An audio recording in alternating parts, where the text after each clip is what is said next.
नमस्कार, मी माधुरी वैद्य. आज 17 मे. आजपासून अधिक महिना सुरू झाला. अधिक महिना हा सनातन हिंदू धर्मियांसाठीचा अत्यंत पवित्र असा महिना मानला जातो. या महिन्यामध्ये विशेष करून परमेश्वराचं भजन, कीर्तन, चिंतन, मनन हे केलं जातं आणि त्याचप्रमाणे व्रतवैकल्य केली जातात, दानधर्म केला जातो. या महिन्याला पुरुषोत्तम मास असंही म्हणतात. भगवद्गीता आणि या गीतेच्या 15व्या अध्यायाचं नाव आहे पुरुषोत्तम योग.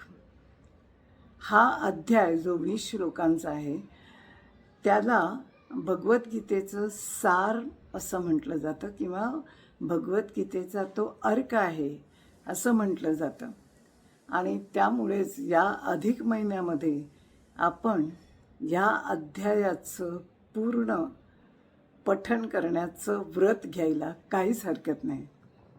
रोज 2 श्लोक जरी म्हटले, वाचले, ऐकले किंवा पाठ केले तरी 10 दिवसामध्ये आपण हा अध्याय पूर्णपणे वाचू शकतो आणि नंतरच्या 20 दिवसांमध्ये तो आपण पूर्णपणे पाठही करू शकतो.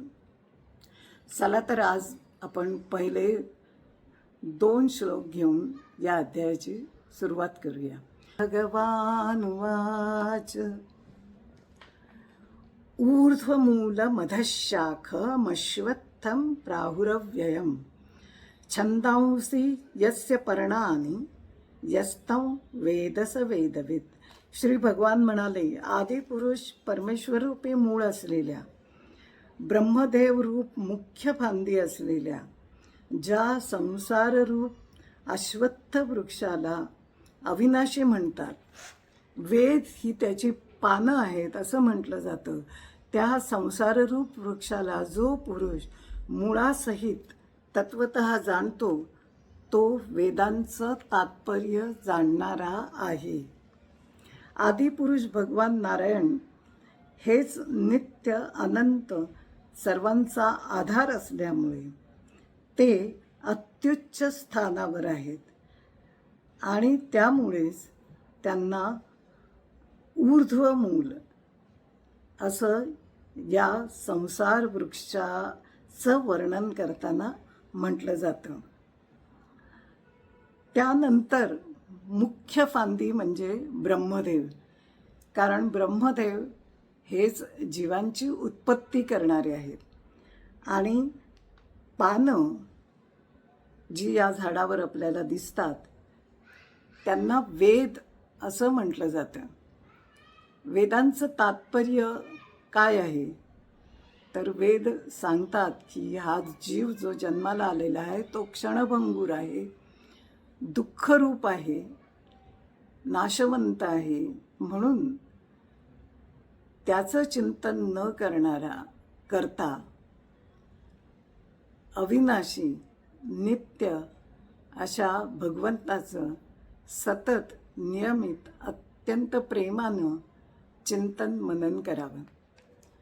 दुसरा श्लोक आहे, अधश्चोध्व प्रसृतास्तस्य शाखा गुणप्रवृद्धा विषयप्रवालाः अधश्च मूला न्यनुसंततानि कर्मानुबंधीनि मनुष्यलोके. त्या संसार वृक्षाच्या तिन्ही गुणरूप पाण्याने वाढलेल्या तसंच विषय भोगरूप अंकुरांच्या देव, मनुष्य, पशुपक्ष्यांची योनिरूप फांद्या खाली व वर सर्वत्र पसरलेल्या आहेत. तसेच मनुष्य योनीत कर्मानुसार बांधणारी अहंता, ममता आणि वासनारूप मुळेही खाली आणि वर सर्व लोकात व्यापून राहिलेली आहेत. शब्द, स्पर्श, रूप, रस, गंध हे 5ही विषय हे स्थूल देह आणि इंद्रिय याहून अत्यंत सूक्ष्म आहेत आणि म्हणून त्यांना अंकुराच्या रूपात वर्णलं आहे. मुख्य शाखारूप ब्रह्मदेवापासून सर्व लोकांसह देव, मनुष्य, पशुपक्षी इत्यादी योनींची उत्पत्ती आणि विस्तार झालेला आहे. म्हणून त्यांचं तिथे फांद्यांच्या रूपात वर्णन केले. गुणांप्रमाणे वर किंवा खाली पसरलेले आहेत. त्याचप्रमाणे अहंता, ममता, वासनामुळे केवळ मनुष्य योनीत कर्मानुसार बांधणारे आहेत. असं म्हणण्याचं कारण हे आहे की इतर सर्व योनीमध्ये केवळ पूर्वकृत कर्माची फळं भोगण्याचाच अधिकार आहे, पण मनुष्य योनीत नवीन कर्म करण्याचाही अधिकार आहे. आज इथेच थांबूया. पुन्हा भेटूया. व्हिडिओ आवडला तर लाईक करा, शेअर करा, सबस्क्राईब करायला विसरू नका. धन्यवाद.